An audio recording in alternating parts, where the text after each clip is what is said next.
I'm going to now answer one of the most common questions when it comes to writing emails. And the question is, when you create a curiosity gap in your subject line, how much is too much? How much is too much? Because a lot of people out there are breaking my trust and my heart in the process when they write subject lines that force me to open, and I open and then I'm sorely disappointed.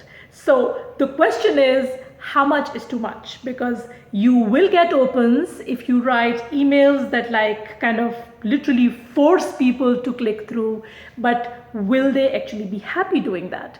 And in this micro lesson on persuasion, I'm talking about those subject lines, the ones that force you to open and then disappoint you like you just lost your, first pet. Okay. So, and I know I shouldn't have laughed at that. That was really insensitive. Anyway, so when you use any sort of tease or curiosity gap in your subject line, the first rule is that make sure you follow through on that. Now, the bait and switch kind of headlines that Upworthy uses, they work great for subject lines, but if they are not followed through in the actual email, you lose the trust of that person. It's not worth it. Getting an open just for the sake of an open is not worth it. So for example, when I sent out the email to ask people to sign up for my Emails That Sell Bootcamp, the subject line was, "This is my uber excited face, viewer discretion advised." And I was like, okay, I have to take a picture. And I, for the life of me, couldn't take a picture because there was something wrong with my phone.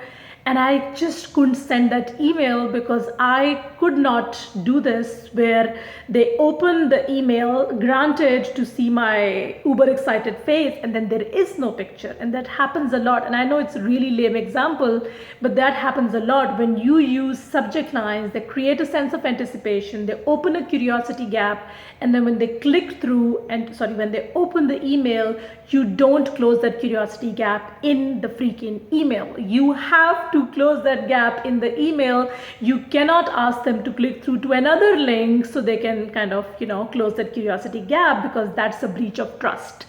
So next time when you use a tease in your subject line, just make sure that you tease them just enough for them to open that email, but then also follow through on closing that curiosity gap, satisfying that tease within the email itself so you don't lose their trust.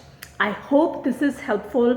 For more email persuasion wisdom, you should check out the 5-day Emails That Sell Bootcamp that's happening on July 20th, and you can sign up at thepersuasionrevolution.com/emails that sell.